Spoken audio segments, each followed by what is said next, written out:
However, Siddle Tolstoy's narcissist is gold chill and she made her look like a fool at her party, so she decided to run away from her family. It's a really interesting story. You're up in the comments. Enjoy your learning. My sister is a golden child. She made me a laughingstock at her party, so I decided to run away from the family. In the quiet suburb of Cedarville, nestled among the oak-lined streets and manicured lawns, lived a family that appeared perfect to the outside world. The Johnsons, comprised of Mark, Diane, and their two daughters, Emily and Sarah, were the picture of suburban success. Mark, a high-powered attorney, and Diane, a well-known interior designer, were the kind of parents who attended every school function and hosted lavish holiday parties. But within the walls of their beautifully decorated home, a much darker story unfolded. Emily, the eldest daughter, was a quiet, introspective child with a love for books and drawing. From an early age, she learned to keep to herself, finding solace in the stories she read and the characters she created. Emily's world was one of imagination, where she could escape the harsh reality of her family life. For in the Johnson household, it was Sarah, the younger sister, who was the shining star. Sarah was born 2 years after Emily, and from the moment she arrived, it was clear she was the favored child. With her golden curls, bright blue eyes, and infectious smile, she quickly became the center of attention. Sarah was showered with affection, praised for her smallest accomplishments, and given everything she desired. She was the golden child, the apple of her parents' eyes. Emily, on the other hand, was often overlooked. Her achievements were met with indifference, and her needs were frequently ignored. She watched from the shadows as Sarah received new clothes, toys, and lavish birthday parties, while she was given hand-me-downs and second-hand gifts. The disparity in their treatment was stark, and it only grew more pronounced as they got older. As the years passed, Emily learned to navigate her parents' neglect. She excelled in school, hoping that academic success might earn her some semblance of recognition.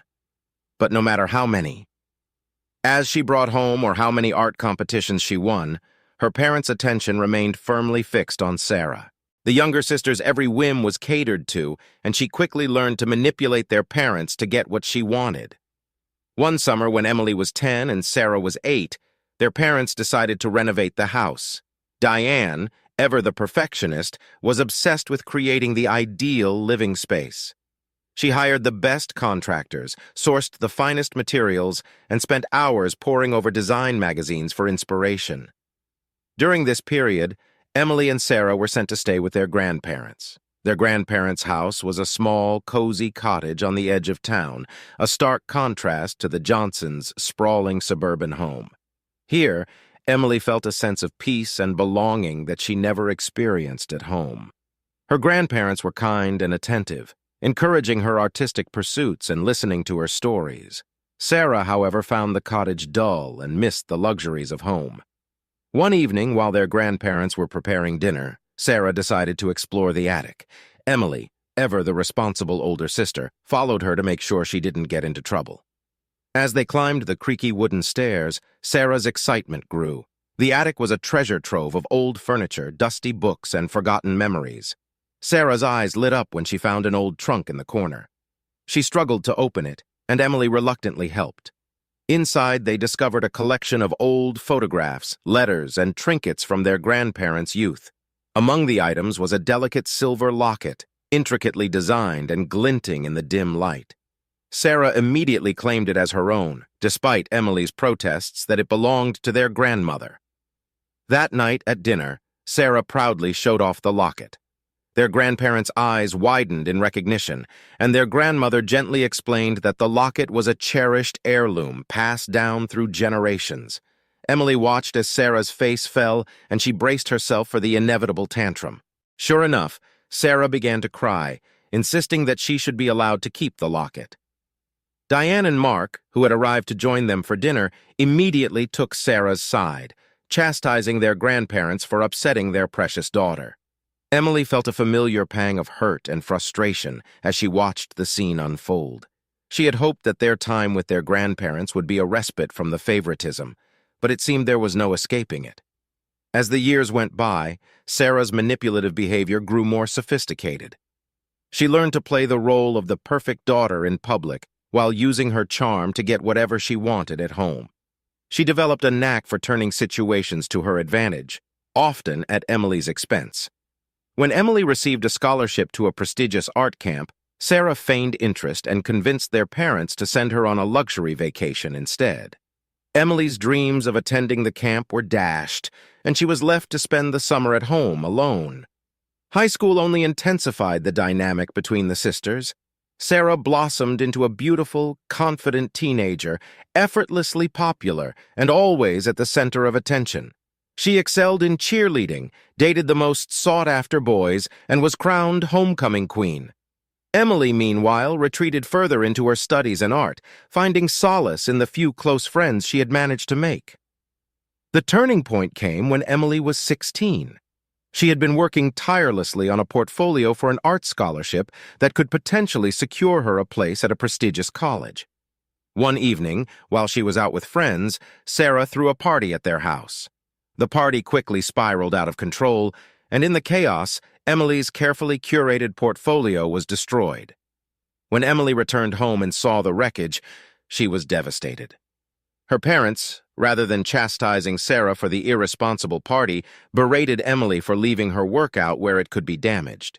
It was a crushing blow, and it marked the moment Emily realized she could no longer rely on her family for support or validation. Determined to escape the toxic environment, Emily threw herself into her studies even harder. She managed to rebuild her portfolio and eventually earned a full scholarship to a prestigious art school on the other side of the country. The day she left for college was bittersweet. She was excited to start a new chapter of her life, but haunted by the years of neglect and mistreatment.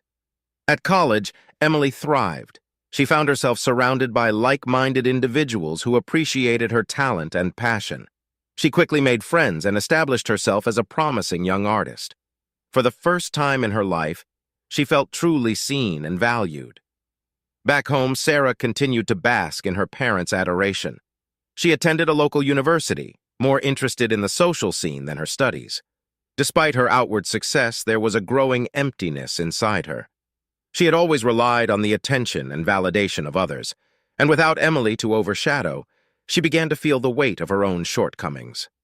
One summer, when Emily was home for a visit, a shocking event shattered the fragile equilibrium of their family. Sarah had been dating a wealthy older man, a relationship that Diane and Mark wholeheartedly approved of. One night, Sarah called Emily in tears, begging her to come pick her up. Against her better judgment, Emily agreed. When she arrived, she found Sarah bruised and hysterical. Her boyfriend had become violent during an argument, and Sarah had fled. Emily took her to the hospital, where they learned that Sarah had suffered a concussion and several broken ribs. Despite their strained relationship, Emily stayed by her sister's side, supporting her through the ordeal. The incident forced Diane and Mark to confront the reality of their golden child's life. For the first time, they saw the cracks in the facade they had so carefully constructed. They began to question their choices and the impact they had on their daughters. But for Emily, the damage was already done. She returned to college with a renewed determination to build a life independent of her family's influence. In the years that followed, Emily found success as an artist, her work gaining recognition and acclaim. She built a life filled with meaningful relationships and creative fulfillment. Sarah, meanwhile, struggled to find her footing. Without the constant validation from her parents, she floundered, drifting from one failed relationship to another. The sisters' paths rarely crossed, but when they did, there was a tentative understanding between them. Emily had long since forgiven Sarah, recognizing that her sister's behavior was a product of their parents' favoritism and not entirely her fault. Sarah, for her part, began to see Emily in a new light, admiring her strength and resilience. The Johnson family remained fractured, but there were moments of healing. Diane and Mark made efforts to reconnect with Emily, acknowledging the mistakes they had made.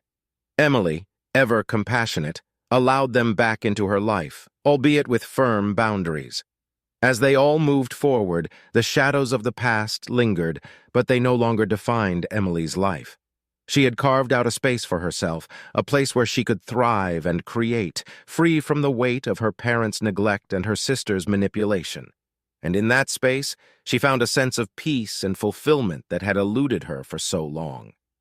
Years passed, and Emily and Sarah each found love in their own unique ways.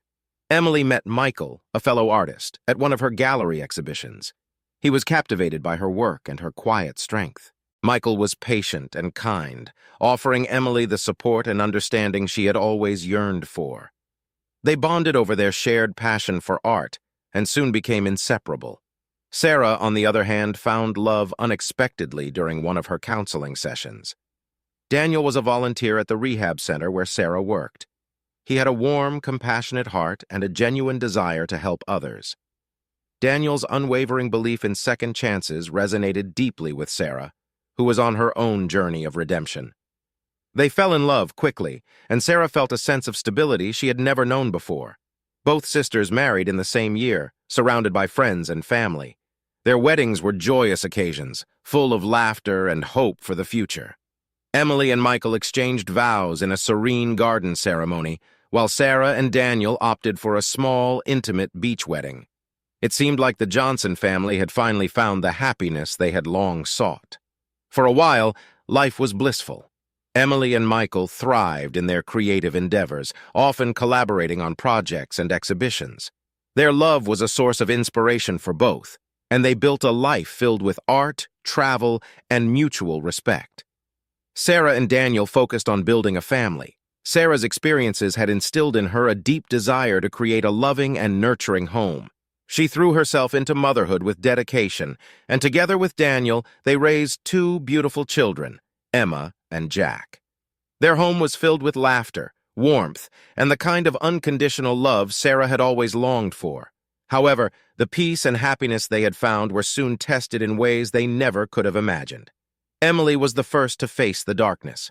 Michael had always been supportive of her career, but as her fame grew, so did the pressures and temptations that came with it. Late nights at galleries, traveling for exhibitions, and mingling with influential people began to take a toll on their relationship. Michael, who had once been Emily's biggest cheerleader, started to feel overshadowed and neglected. It was during one of Emily's solo exhibitions in Paris that Michael met Anna, a young, ambitious curator who admired his work. Anna's attention and admiration filled the void that had grown between Emily and Michael. What started as innocent conversations about art soon turned into late-night rendezvous and hidden secrets. Emily returned from Paris to find Michael distant and preoccupied. At first, she attributed it to the stress of his own work, but the signs of betrayal soon became undeniable. She found messages on his phone, saw the changes in his behavior, and felt the growing chasm between them. Confronting Michael was one of the hardest things Emily had ever done. She had faced neglect and favoritism as a child, but this was different. This was the man she had chosen, the person she had trusted with her heart. When Michael admitted to the affair, Emily's world shattered. The betrayal cut deep, and the pain was overwhelming. Sarah's life, too, was about to be upended. While Emily was grappling with Michael's infidelity, Sarah was dealing with her own crisis. Daniel, who had been her rock, started working late and spending more time away from home. Sarah, with her history of distrust and insecurity, began to worry. She feared that her past was repeating itself, that she would be abandoned once again. One evening, Sarah followed Daniel to his office, where she discovered him in an intimate embrace with a colleague. The betrayal was a devastating blow. Sarah had rebuilt her life from the ashes of her past, and now it seemed everything was crumbling once more. The man she loved, the father of her children, had betrayed her trust. Both sisters found themselves at crossroads, their marriages hanging by a thread, but instead of letting these betrayals destroy them, they chose to fight for their happiness and their families. Emily decided to take a break from her career to focus on her relationship with Michael. They sought counseling and worked through the pain and mistrust that had built up between them. It was a long, arduous process, but they slowly began to rebuild their relationship on a foundation of honesty and communication. Michael ended his affair with Anna, and over time he and Emily found their way back to each other. Sarah, too, confronted Daniel about his infidelity. The pain was raw, and the wounds were deep, but Daniel was genuinely remorseful. He realized the gravity of his mistake and was determined to make amends. They also sought counseling and worked tirelessly to repair their relationship. Sarah learned to forgive, and Daniel committed himself to regaining her trust. The path to redemption was not easy. There were moments of doubt, anger, and sadness. But Emily and Sarah drew strength from each other and from the lessons they had learned growing up. They knew that they deserved happiness and that it was worth fighting for. As they healed, both sisters found new depths of strength and resilience. Emily's art took on a new dimension, reflecting her journey through pain and healing. Her work resonated even more with audiences, who saw in her pieces the raw, unfiltered emotions of someone who had faced betrayal and emerged stronger. Sarah, inspired by her experiences, decided to expand her counseling work to include support groups for women who had faced infidelity. She found purpose in helping others navigate the same painful journey she had endured, and it brought her a sense of fulfillment and peace. Years later, the Johnson family gathered once more, this time in a place of genuine happiness and understanding. Emily and Michael had renewed their vows in a private ceremony, reaffirming their commitment to each other. Sarah and Daniel, too, had weathered the storm and emerged stronger, their bond deeper than ever. Emma and Jack, now teenagers, thrived in the loving environment their parents had worked so hard to create. The family enjoyed dinners together, took vacations, and supported each other through life's ups and downs. Emily and Sarah's relationship, once marred by jealousy and resentment, had transformed into a source of strength and support. They were not just sisters, but best friends, confidants who had shared the darkest moments of their lives and come out stronger. The Johnsons, once fractured, had found a way to heal and grow. They had learned that love, trust, and forgiveness were not just ideals but practices that required effort and commitment. They had faced their demons, confronted their pasts, and chosen to build a future based on mutual respect and understanding. In the end, the shadows of their past no longer held sway over their lives. Emily and Sarah had turned their pain into power, their betrayals into lessons, and their struggles into triumphs. They had proven that even the most broken of families could find a way to heal and thrive together. Life continued, with its inevitable ups and downs. Emily and Michael welcomed a daughter, Lily, into their lives, further cementing their bond. Emily found that motherhood brought out a new layer of creativity and inspiration in her art.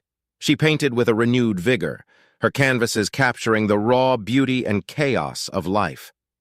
Sarah and Daniel also grew their family, welcoming another son, Noah.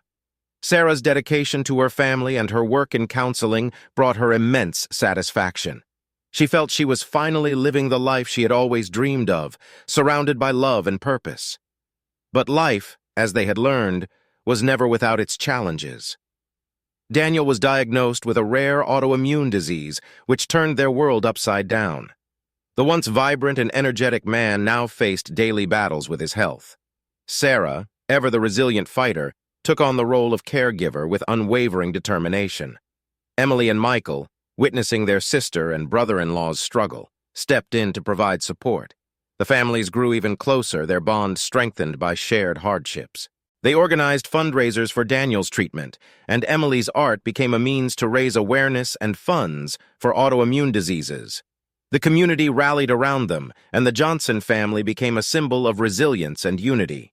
Their story was featured in local newspapers and magazines, highlighting their journey from a fractured family to one that embodied strength and compassion.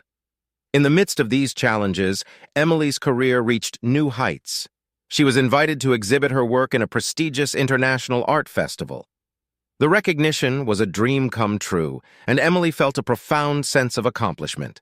Michael and Lily traveled with her, turning the event into a family adventure. During the exhibition, Emily received an offer to collaborate on a major public art project in New York City.